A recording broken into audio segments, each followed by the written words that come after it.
Welcome, welcome. I am so glad to see so many Encore Network members here. It's been a while. So lovely to see you all. And here is what we are going to do today. As soon as I know that Kelly has admitted everyone, thank you, Kelly. It looks like potentially you have. I'm going to go ahead and get started. Basically, what is going to happen today is I'm going to run through a template presentation that we have created that accompanies the age-friendly employer guide that was developed by the over 50 plus affinity group. So thank you, Doug, certainly for your leadership, and Tim, your leadership in the over 50 plus affinity group. I've created a template presentation. What I want to do today is go through literally each slide. As I go through each slide, I'll share some of the talking points, all of which are from the employer guide. But the other thing that I want to do is just talk about how you might go ahead and adapt it. And this is really based on work that Karen Brown and I did for Changing the Narrative back in 2019. We had started doing presentations as part of Changing the Narrative's Age-Friendly Workplace Initiative to chambers of commerce, to HR groups, and basically to anybody who would listen about the business case for older workers and intergenerational teams. And one of the things we learned then is sometimes we were invited to pop in and speak for 15 minutes. And sometimes we were given an hour to an hour and a half. So the presentation template that I've developed is deliberately very flexible. On most slides, you're not going to see a lot of words, and that allows you not only to customize it to the amount of time that you've got available when you're doing this presentation, it also allows you to customize it to the audience and that kind of thing. What we're going to do is I'm going to go slide by slide. If you have a particular question, and I'll share about how you might use it. If you have particular questions about the slide or additional talking points for that slide, feel free to go ahead and ask. This is going to be really informal. And then at the end, once I go through the presentation, I want to queue up 2 questions to all of you. How might you adapt this for different audiences? So as I go through it, I'm going to be thinking about my audience really are employers who we want to convince that hiring business workers and having intergenerational teams is a really smart business strategy. But along the way, we and Karen Brown and I had this experience.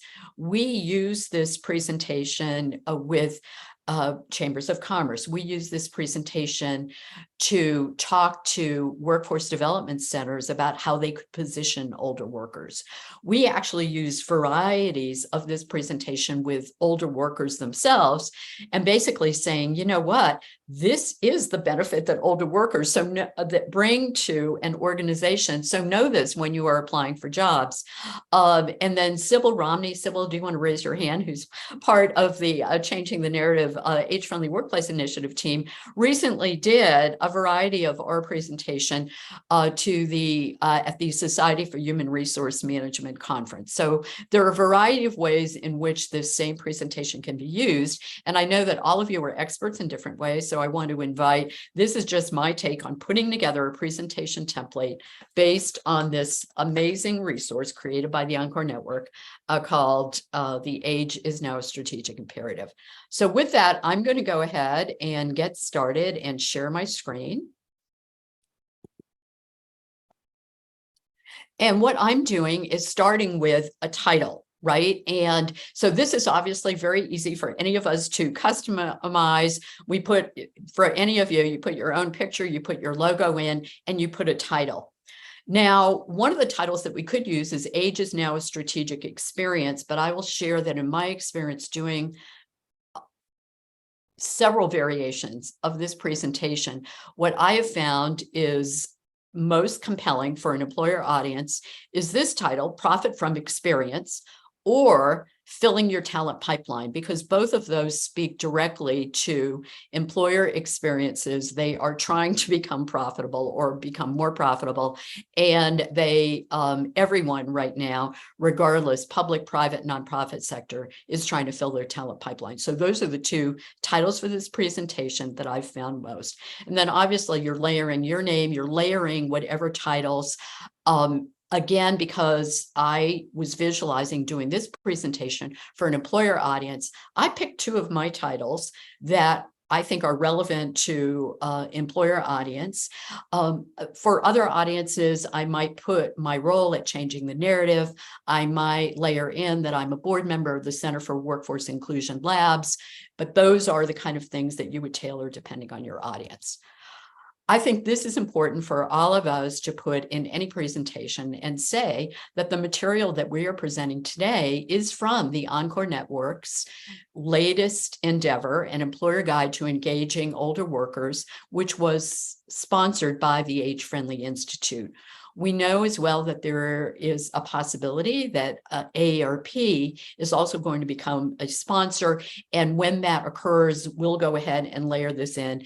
And Doug has indicated that this resource will be available probably through the Encore Network's resource page. So we'll have the template presentation as well as the guide, as well as some notes that you can speak from. So any questions about this, the intro right now? Or are we good? And someone else will have to look, because I'm just looking at my slides, so I'm not going to be able to tell if people have questions. If I can ask someone else to maybe monitor the chat. Then I'd like to go ahead and use the agenda. And this agenda, you'll see, is a little bit different and out of order from the way the material is presented in the employer handbook. I'm going to go through this agenda now and talk about why I've used this sequence. So I like to start with trends affecting the workplace, which is covered in the employer handbook. Then I like to immediately go to what are the benefits of having older workers in intergenerational teams. So we're getting people who are viewing the presentation to think about, okay, this is something that's going to benefit me. Talk a little bit about understanding older workers. In my experience, that particular topic has not been as valuable to the employer audiences, but I do think it's important for us to know, and I think that there is great coverage of it in the employer handbook. I do think it is really important to talk about the truth about common and outdated myths. And whenever we are trying to bust the myths and stereotypes about older workers, I like to use the term outdated because, again, I think it appeals to the employer's value of we want to be on the cutting edge of things and we don't want to resort to outdated myths and stereotypes. Then we get to, okay, so if this is true, we know the benefits of older workers. We know that things that have blocked us potentially from hiring older workers are problematic and not valuable to us. What can we do in our workplaces to actually leverage the benefits through age-friendly policies and practices? So we'll go through that. Always try to leave an opportunity for questions. And what I like to do at the end of every presentation, and I call it moving to action, this may happen in chat, it may happen if you're doing this in person with asking people, you know, what are concrete steps that they're going to take next to go ahead and move the concepts here into action. But that's basically what we will do. So we're going to start with labor market trends now, and it's probably no surprise to many of you who are employers or talking to employers that the labor market has dramatically changed. Again, I think the Encore Network handbook that's been developed does an excellent job of summarizing what these key trends are. Let's talk about them. So we know first that there is increased longevity, and that increased longevity is doing two things. It's creating the opportunity for employers to be able to leverage the benefit of older workers, and it's also creating somewhat of a need to work. So we know, for example, from the Stanford Center of Longevity and other resources, that a child born today has a 50-50 chance of living to be 100. And what does that mean for the labor force force? Well, you can see it on the chart on the next page and some other charts that we'll share with you, that the highest growth in labor force by age is in those older age groups. So specifically, labor force by age in 2024, 25% is expected to be age 55 and over. So you can see the shift here. Even more dramatically, you can see the projected changes in the civilian labor force in this chart that comes from the Bureau of Labor Statistics. Too often, as employers, we think about how are we going to hire those younger workers? How are we going to hire those younger workers? And certainly intergenerational is a really important part of our talent strategy. But if you look at the top red arrow, you can see that actually among the 16 to 24-year-old age group is where there is projected shrinkage of the overall labor force. And then you can look at the bottom arrow and see that the highest area of growth in the projected labor force is among people aged 55 to 74. And look at those lower numbers about the projected numbers, the projected percentages of people in the labor force of that population age 75 and older. So we can see that this increased longevity is very much attributing to the fact that we need to think differently about who is going to fill our talent pipeline. This is not going to change. This is not going to change. So this is not a temporary blip in time, which sometimes people believe. One of the things that we know is we have a combination across the United States of declining birth rates. And you can see that in the chart on the left. And what that results in, and you can see in the US Census Bureau chart on the right, is that in 1960, we had a population pyramid that looked like this. There were a whole lot of younger people at the bottom, tapering up to a very small number of older people.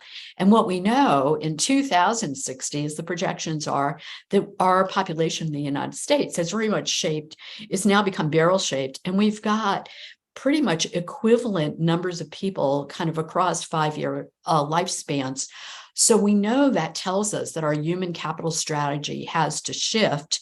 And we know that there are other factors contributing to this as well. Certainly the whole post-pandemic environment, certainly declines in immigration, reduced numbers of immigrants and refugees. And so it's incumbent on all of us as employers to start looking at older workers as part of our talent pipeline strategy. So I'm going to stop right there for now and ask if anybody has some questions about these initial charts, which I think would stay pretty much the same regardless of who the audience is that you're speaking to. Does anyone have questions about that? And I'm looking at Doug and maybe Kelly. Do you see any questions raised? Because I only see little boxes on the side. Nothing in chat. Nothing in chat. Okay, we're good. We're going to keep going. So now what we want to do is we want to talk about what are the benefits that you can accrue, that employers can accrue of older workers. And I like to talk about them as the ABCs, and we'll go through each of those. But when I talk about the benefits of older workers, the first thing that we want to talk about are the actual attributes of older workers. And the beautiful part is that the Encore Network's guide has such great detail about this, that this is something that you can literally talk about in 1 or 2 sentences, or you could literally go through the entire sections on pages 4 and 5 and dive deeper.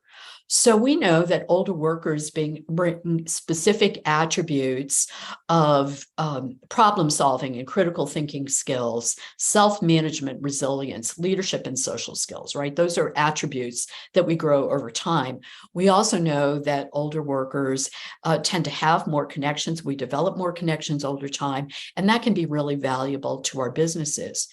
We also know that there's an element of institutional and industry knowledge that older workers can bring to employer teams that can really help, the overall employer convey knowledge to others. And a number of employers have benefited from this.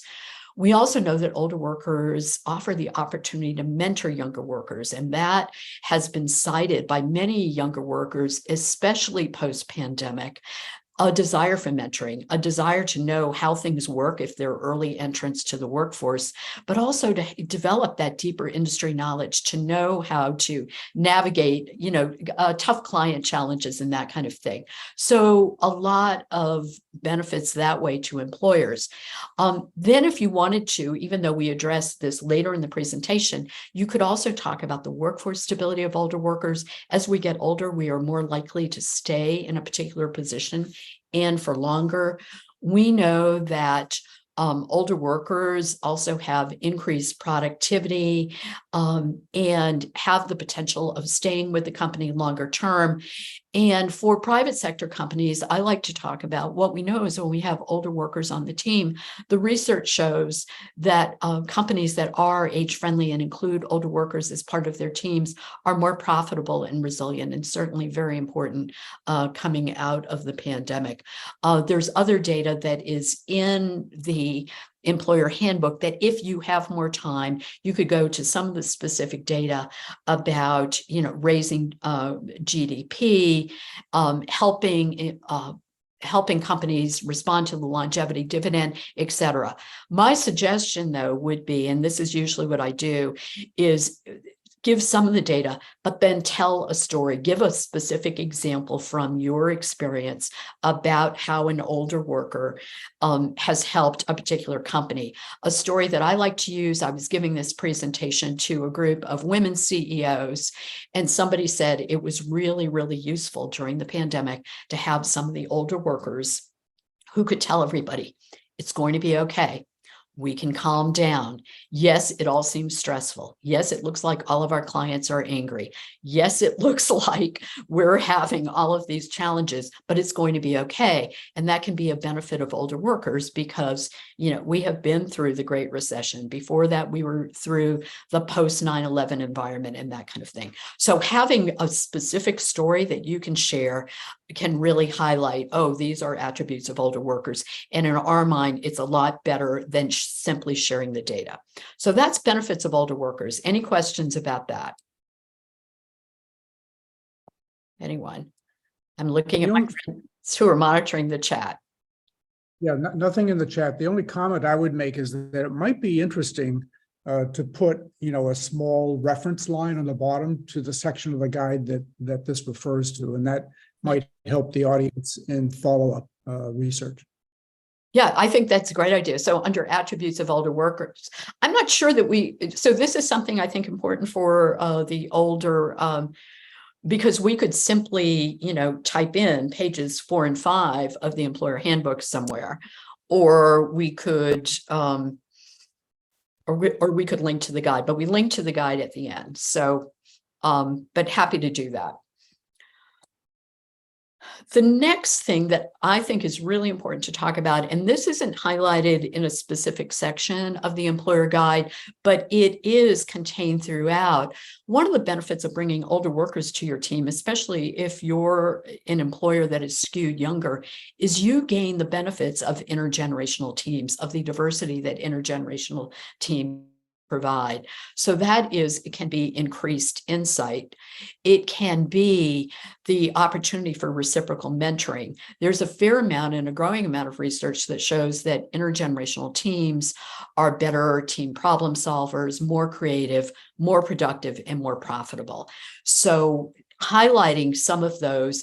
And again, we've got some of the data in here. And I think this is an important area to reinforce again that younger workers actually want older workers on the team. AARP research shows that. There's other research in the employer guide that shows this, but it's important to highlight because very often when I have given a variation of this presentation to employers, what I've heard from people is, well, our younger workers aren't going to want the older people around. And factually, and the research shows that that is not true, that younger workers actually want to learn from others. They want the opportunity for mentoring, and especially for early entrants, people who have come into the workforce in the last few years, and especially people who came into the workforce joining their teams remotely. They really want that person, those people that they can turn to and say, okay, tell me a little bit more about how this works. Questions about the benefits of intergenerational teams? All right, if not, I'm going to keep going.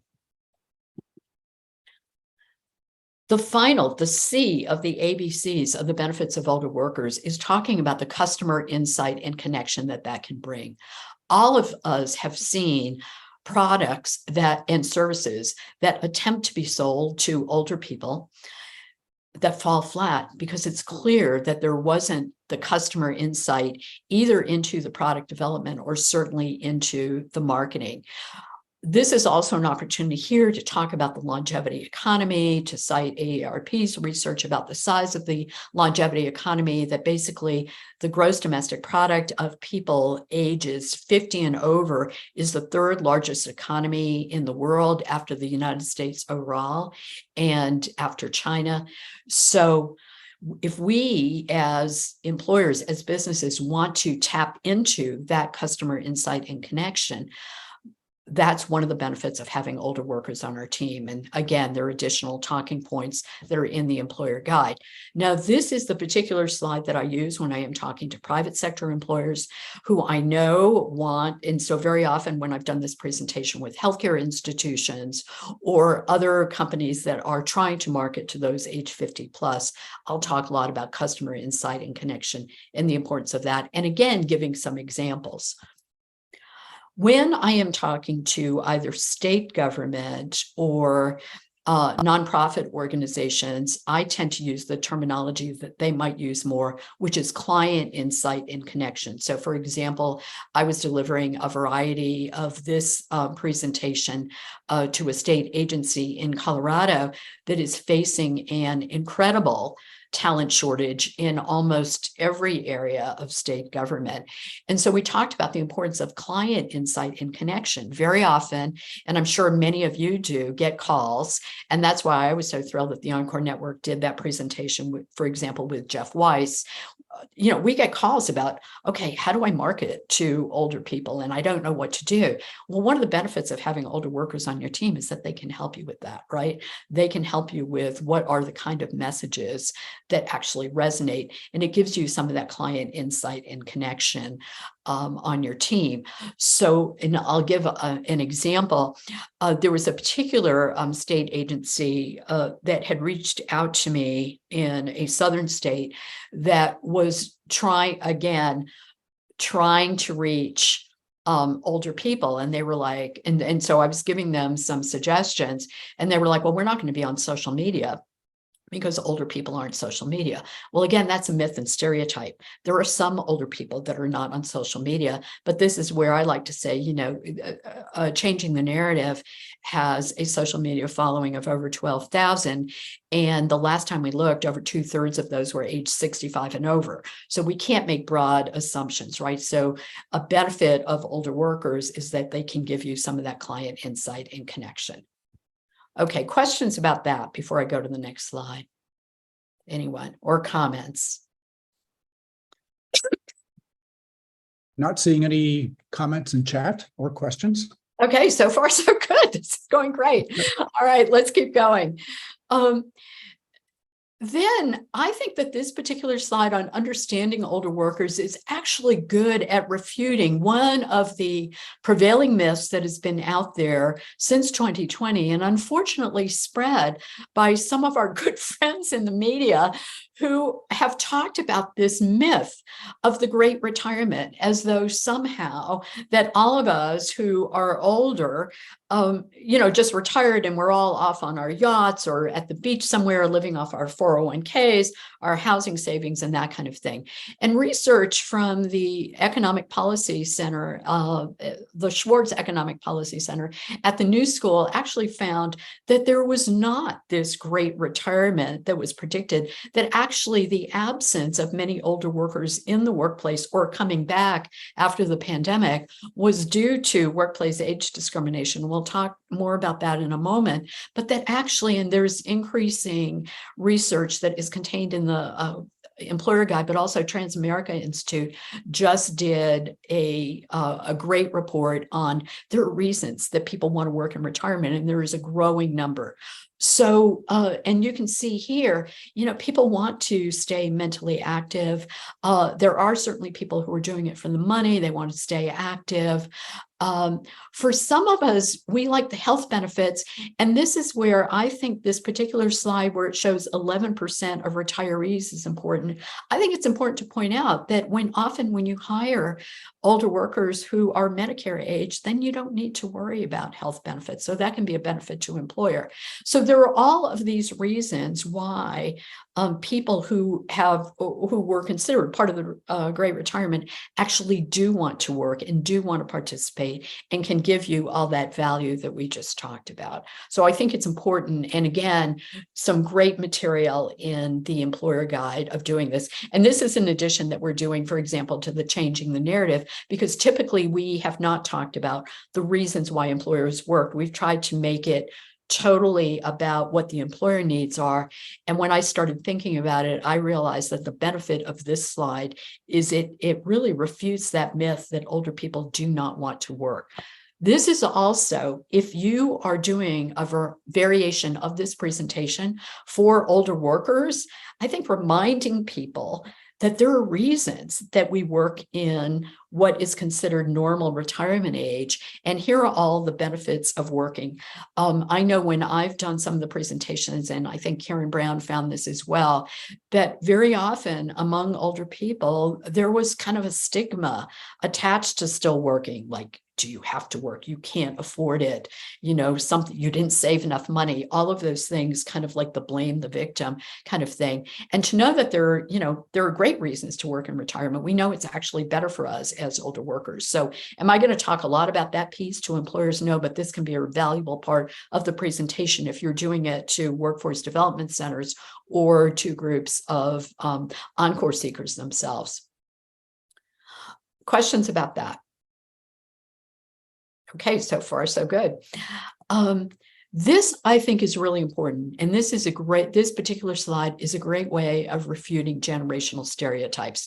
So one of the things that I like to do typically when I'm doing these workshops is I will have one of those stereotypical generational stereotype charts. And you know what I mean, the ones that have, silent generation, boomer, Gen X, millennial, Gen Z. And I like to take them and just tear them up dramatically and let the pieces of paper float down. One of the things that we know, and all the research has shown this, is that generational stereotypes are no more valid as a way of predicting someone's behavior than basically our horoscopes are. And so this talking about how life stage and career stage is much more relevant than actually age or generation in actually predicting how to manage someone as part of your talent pipeline and who you might want to recruit as part of your talent pipeline. I think it's really important. And to me, what was most significant was the highest item of relevance was actually the career stage that you were at. So again, great other talking points, but in the employer guide itself, if you have a long presentation, but if you're doing a short presentation, you could just use this slide and say, very often we think of things in terms of generational stereotypes when we're managing talent. And as you can see here in the slide, generations are a very small part of talent management.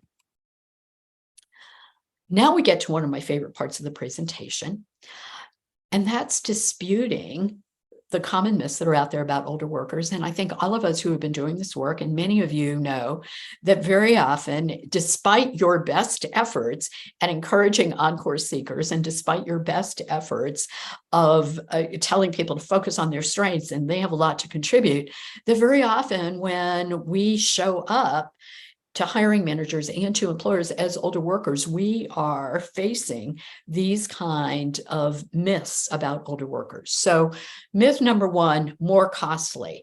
And does anyone here, I'm going to stop being so predominant here. Who here who has read the employer handbook or created the employer handbook, how would you refute this? Anyone? You can just unmute yourself and start talking or raise your hand and Doug will call on you. Myth, common myth. employers are more costly. Karen Sassy, I actually see you in my window. I saw your hand. What's the truth Okay. about that? What's Well, I the would truth say about certainly more costly, not necessarily so. Certainly you don't have you have the experience, so getting up to speed and running with it much quicker. Also, I would say with respect to health costs, if they're 65 and older, there are no health costs. They're on Medicare. So the cost isn't there. They're gonna, if you have somebody up and running, it's going to be much more efficient, quicker to get somebody, on board and moving compared to someone who does not have the experience. And that's the biggest point for me. Okay, terrific. What about, and then there also is some, so everything that Karen said, and there's also some additional research that is in the employer handbook about that really kind of embellishes more on the about the compensation versus higher productivity versus having to retrain people and that kind of thing.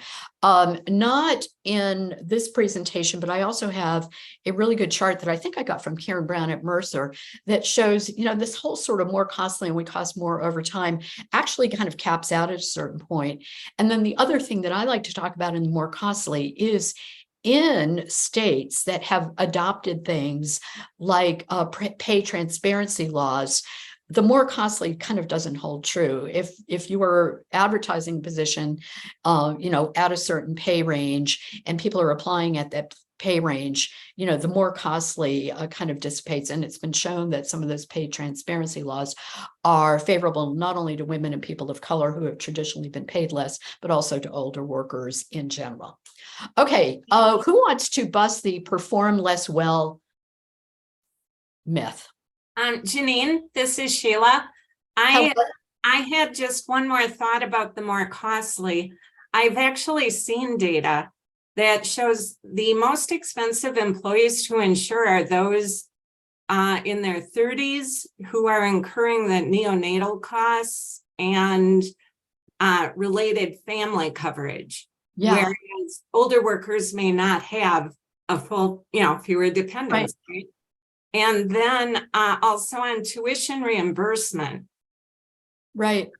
The younger employees were using a lot more of that benefit. Right. So there are actual places where older employees cost less. Yeah.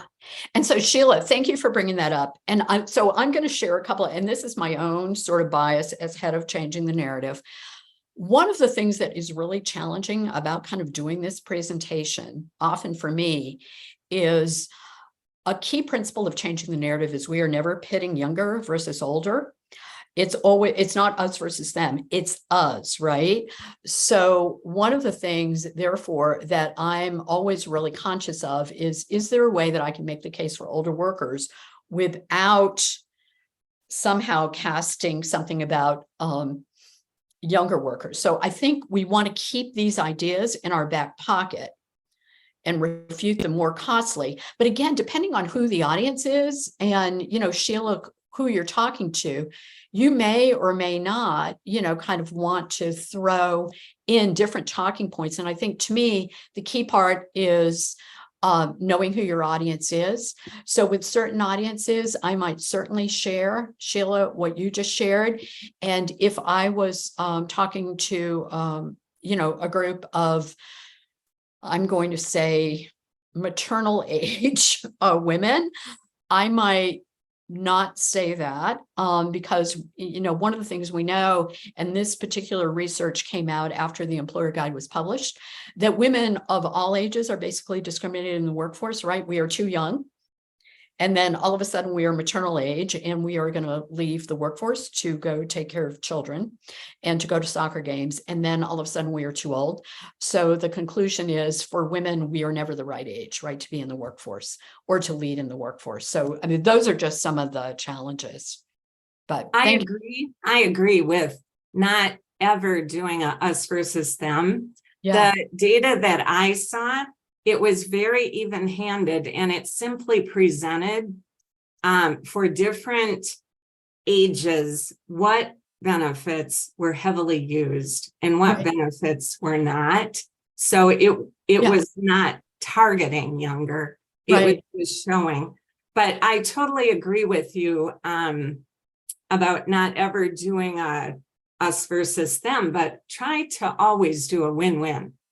Exactly. And Sheila, I would love to see that data. So if you could email that to me after, I would be so happy, and I might even create another slide on it. I love creating slides. So thank you for doing that. Okay, how about Janine, there are a couple of comments in the chat that I just want to call out. Okay. One is the fact that grand paternity leaves are gaining some currency, and also that many older workers are interested in part-time work, which can also contribute mightily to partial salaries. Absolutely. Okay, so you're all ready to do your variation of this presentation. And this is why, what I shared with Doug and Kelly before we got started was I didn't want to do the presentation because then people would feel like, oh, this is the way we have to do it. We all have different audiences, right, that we're going to reach. And so the idea is to have something that is really customizable, that you can expand, you can collapse, you can change images, you can, put in talking points that are going to be really relevant to your audience. So thank you for that. Who wants to take on, and I'm putting myself in that category. We're older people. We perform less well. Who wants to take that on? Anyone? Come on. Sheila and Karen were brave enough. Well, how do we refute this idea of perform less well? I may call on someone if I don't.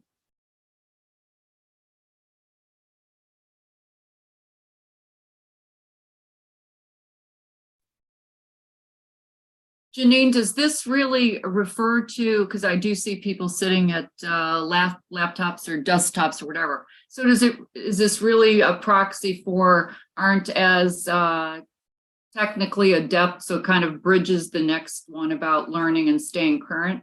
Is that really what that refers to, or is it? No, it's literally, there is a myth that,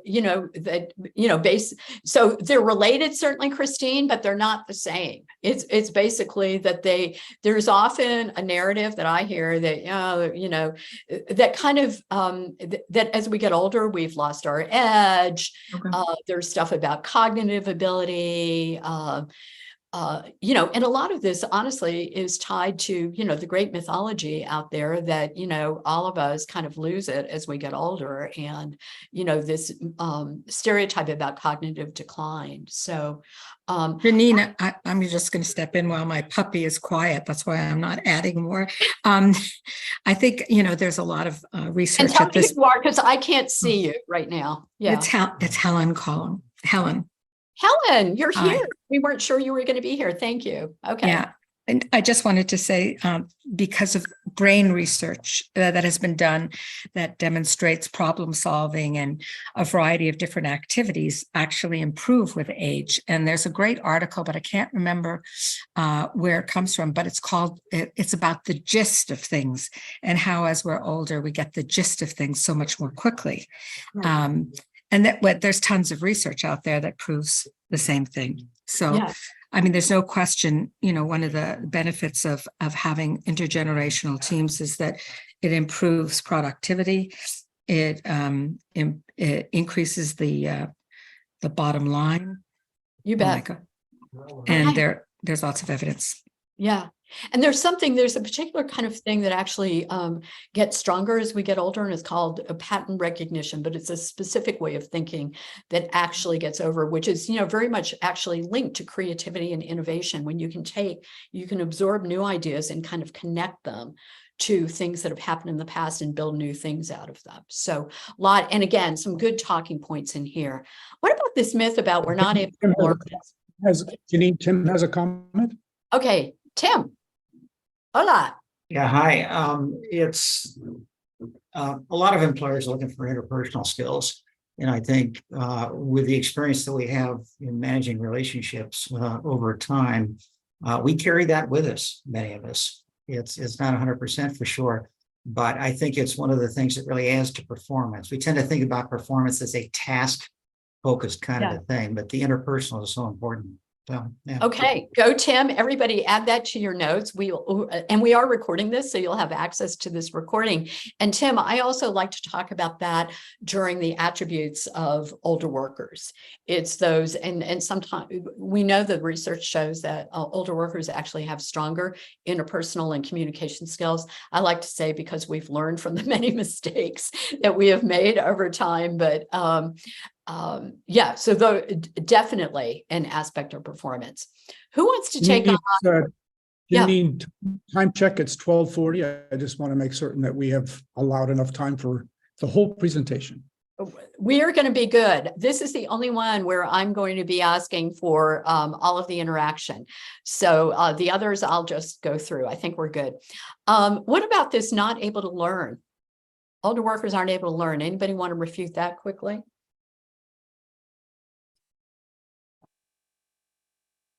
If not, I will just say that, and again, this is cited in the guide, some great recent research from AARP that shows this is absolutely not valid. There's a reason why lifelong learning institutes have become so popular, why there are now things like age-friendly universities, because we absolutely know that older people want to learn. And again, we've got some great talking points. There's a particular one that I like from the handbook that says, curiosity and drive, fundamental learning do not change significantly for many people over the lifespan.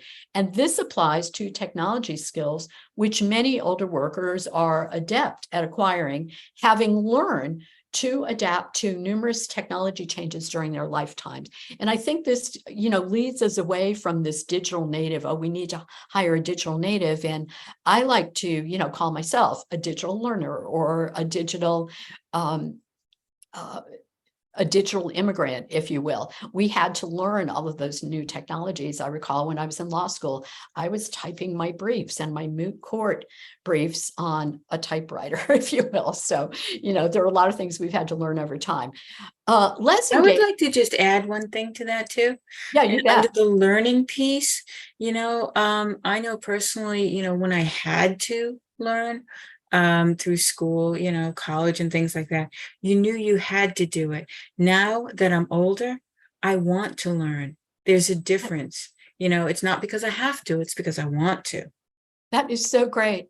So I'm hoping that everybody takes this and kind of the interaction we're having right here. These are the kind of things. We've got the material and the research in the employer handbook. But what I've learned is that this works when we can share what all of you have been sharing kind of on this slide, your own truths, your own stories, what you know. And stories of people that you've worked with companies you've worked with, and that kind of thing. That's what makes this an engaging presentation as opposed to just kind of like reading slides. So, this idea of less engaged and will leave, we actually know that overall, older workers have much longer tenure than younger workers. When I say this, I'm always very careful to say this in no way is disparaging younger workers. All of us, when we are younger, we are looking for that next opportunity. We may be, moving to a new location. We may be going to graduate school and that kind of thing. There are a whole lot of reasons why there is more turnover among younger workers. But we know, and all the research shows that actually older workers are more engaged and have on average 4 times the tenure of younger workers.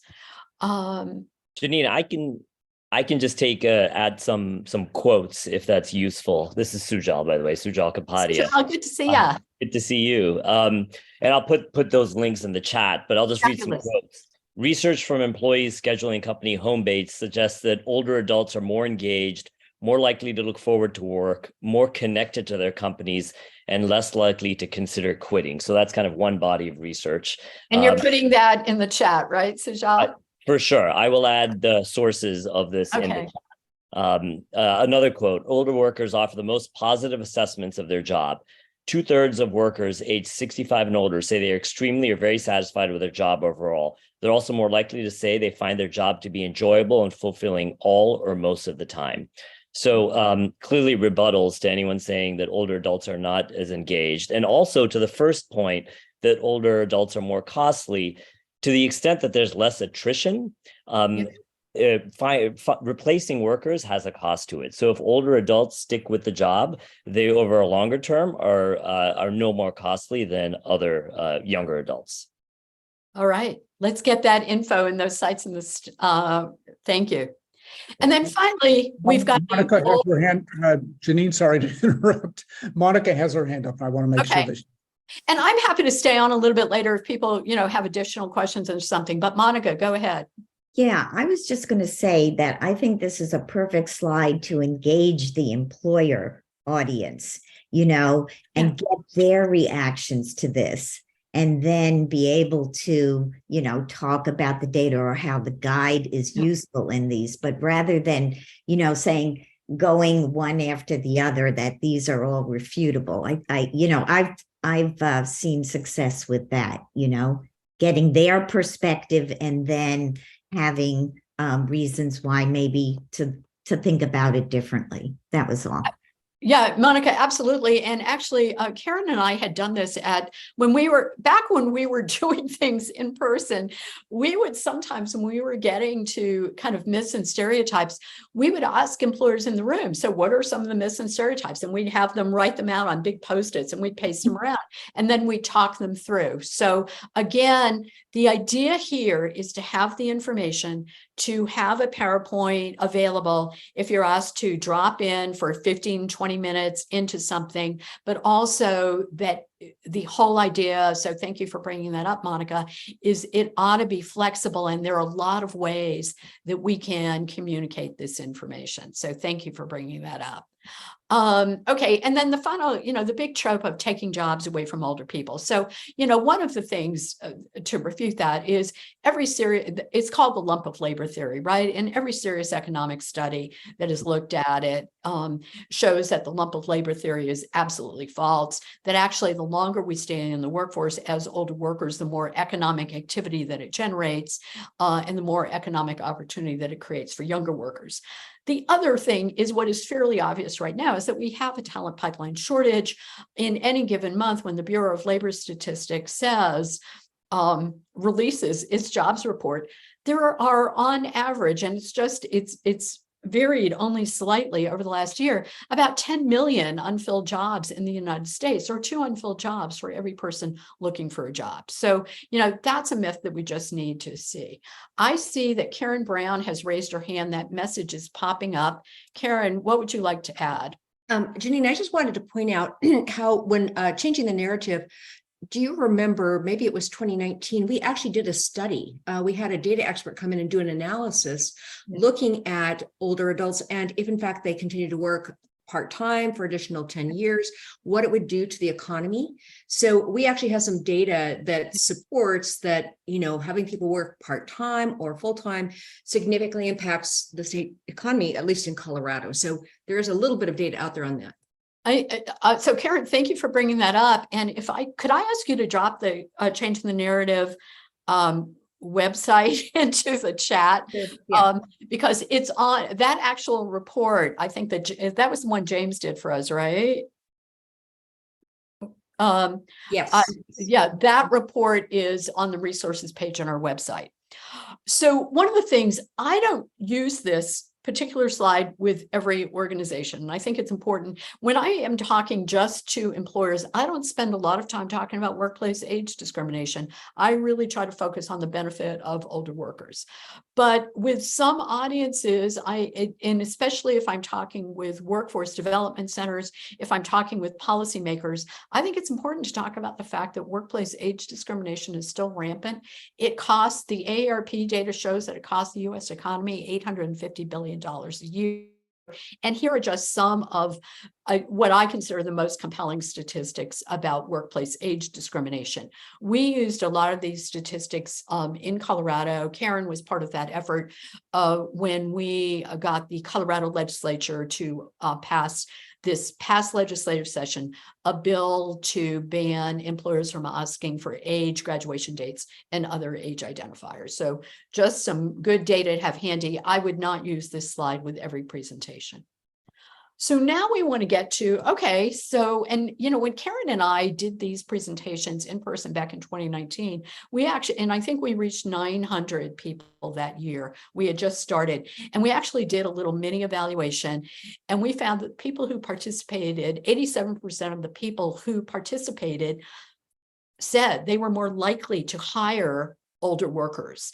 And then the next thing that they came back to us with, which is again why I think this employer guide is so important, as is the work of the Age Friendly Institute, is to talk about, they came back to us and they said, okay, you've convinced us, older workers are a good deal. What can we do to become more age friendly?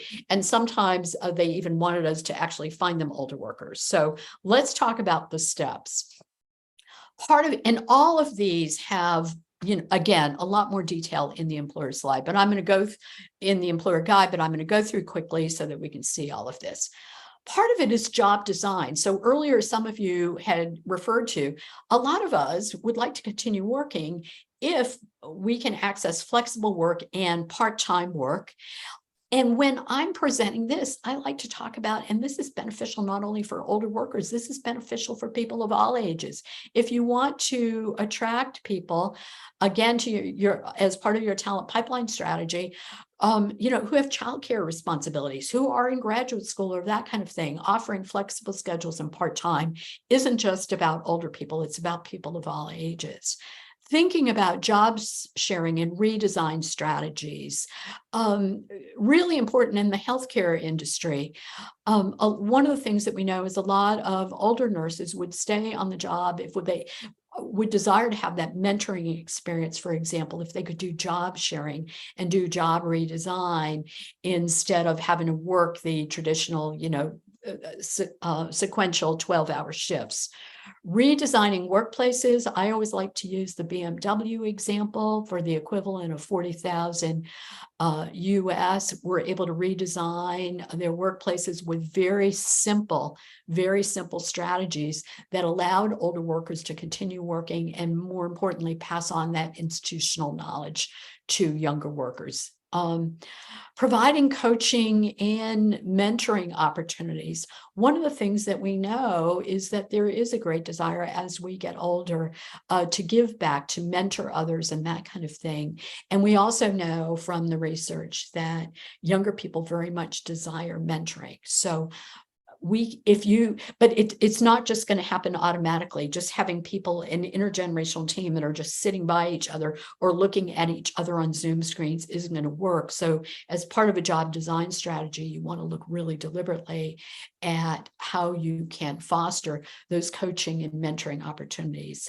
And then obviously, a big echo of the Encore Network is to encouraging people to think about returnships, internships, and apprenticeships as part of their overall job design strategies. Then with recruitment and hiring strategies, at the front end, when people are publicizing positions, and I actually gave someone advice on this yesterday, look at the images and language. When people call me and they say, I really want you to help me find older workers, and then I look at their website and there are only pictures of younger people on it, or the language has things like digital native or recent college graduate, that is sending a message. And again, some recent research that is cited in the employer guide talks about how that really, in a way, tells older workers, you're not welcome here. Important to use sites and social where older candidates are more likely to see the posting. We've got some great sites, our Age Friendly Institute and Retirement Jobs, a great site. AARP has a job board.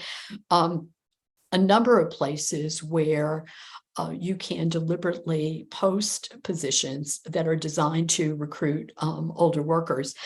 Removing age identifiers from online applications, or actually any applications, that some of the most innovative employers are starting to do that, because we know from the recent research that 38% of hiring managers actually said that they used age to screen people out. And these were hiring managers in a study done by Resume Builder across the United States. 38% said, yes, we do screen out based on, age and graduation dates. right? So on a policy level, certainly I think all of us involved with the Encore Network want to call for policies that have people remove age identifiers.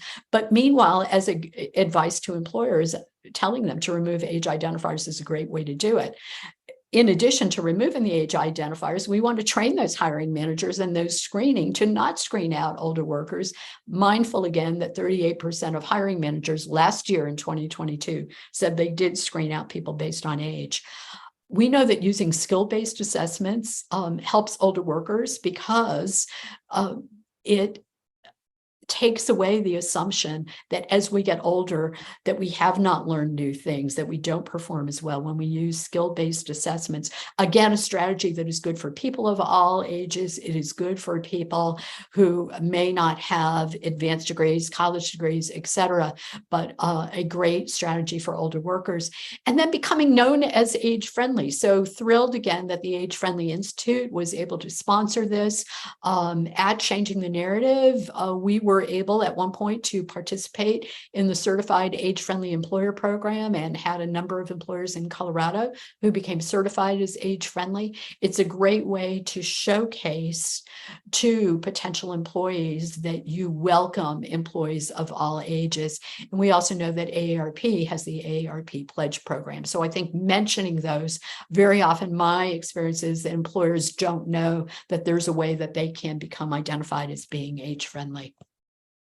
A little bit more on images and language, so very specific, and these are specific recommendations of what to avoid.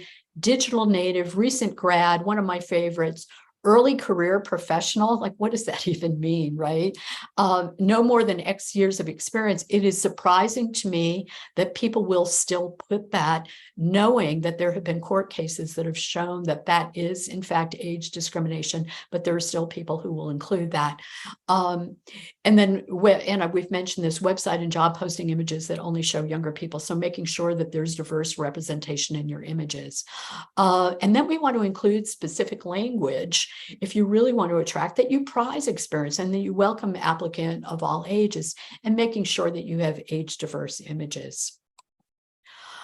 A question that I often get when I have done workshops like this is, we already have so many additions or we have so many initiatives going on.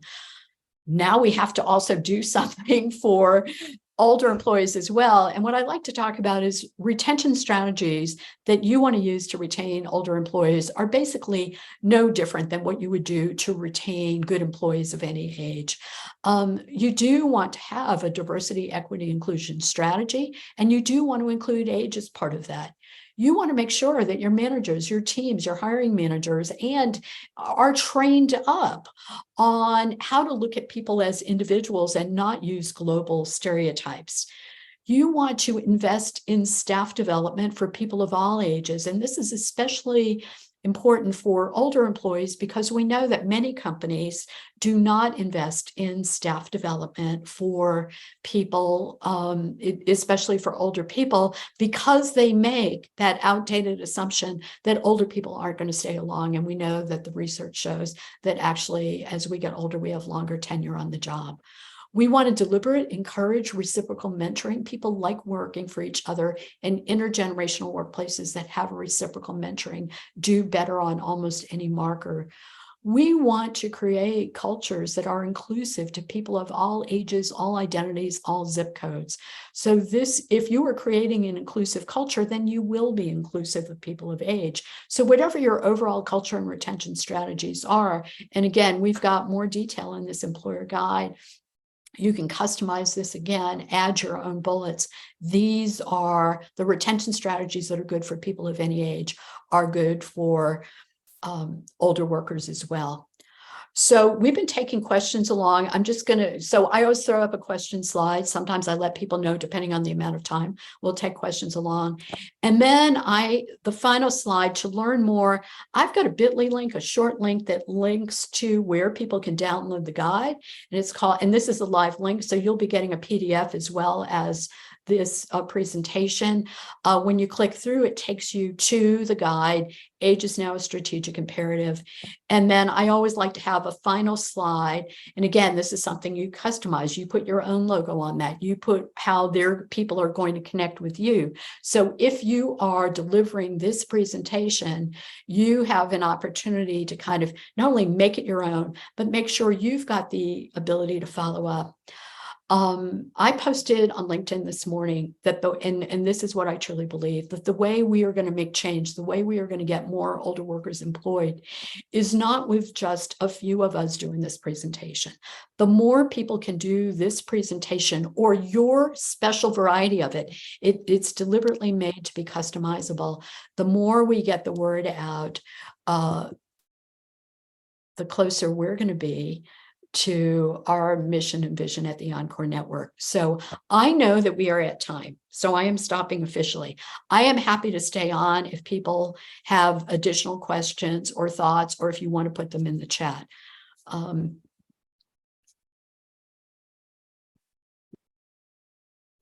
I'm also happy to go. So Kelly, do you want to load the poll before we open it up for questions? I just want to point out that we have some plans coming up. We're working on a program in September that would promote the guide to more broadly to people in the workforce development field. We're working on, and the date and details of that will be forthcoming within the next week or two, we hope.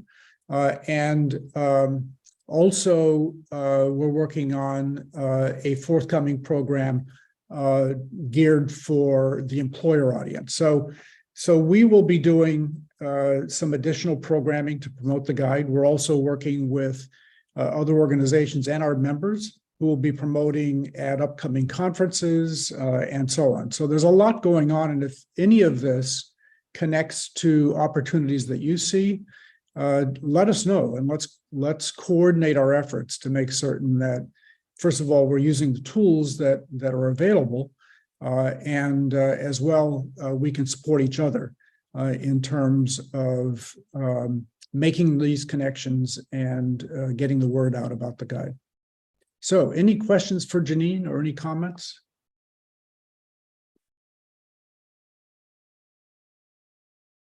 All right. If not, really what I want to do, if we just do this and then none of you take it, I will be so sad. I'm sure you're upset if I'm so, but the most important thing, and it's just like, get it out there, make it your own, put your own picture on it, put your own logo on it. If there are images in community, I change images in this for every audience I do. So you saw a lot of images of older workers. When I've delivered this presentation to healthcare institutions, all of the older workers are all of a sudden healthcare personnel. When I've done it in a corporate setting, everybody's got the suits and they look corporate, it's just this, and it's so easy, right, to swap out the pictures on PowerPoint. So let's just go ahead and let's do it. All of you, I'm so grateful for all of you. I'm so grateful for all of you being here. And I'm happy if anybody has questions to just stay on. I just have a comment. I think this is really great. I'm really excited about this deck, and I want to present it to my 50+ job seekers. Yeah. So next month, for August, definitely. I want to get their intake on it too. What do they think? And maybe they'll have some ideas of who to present it to also. Karen, I love that. And I would love to hear any feedback that your job seekers, when I've done a variation of this to job seekers, I typically have said, you need to know the reality about older workers, because one of the things that we know, right, and this is from my ageism work, the older we get, the more we've absorbed ageist attitudes. So very often older people might think, oh, I am too old to learn that or do that or start that, or we've absorbed those messages that we're not digitally competent and all of that. So by showing this about the value of older workers, I think also buoys up people's confidence. It has been my experience. So anyone else? So thank you for doing that, and let us know how it goes. Anyone else? It was great. Okay. Thank you. How- Once I'm so again, glad you're here. I thought you were on vacation. I am. Well, I am. I just said I just wanted to support everything we're You doing. just So popped in from your cabin. Yes. that's right. Good Yeah. to see you. Yeah. Sheila, I'm going to look forward to looking at your research. Yeah. Sybil, thank you for joining us. Sybil has been doing some of our presentations. If that's it, I'm just going to say goodbye. Thank you all so much. It is lovely to see you all. Okay.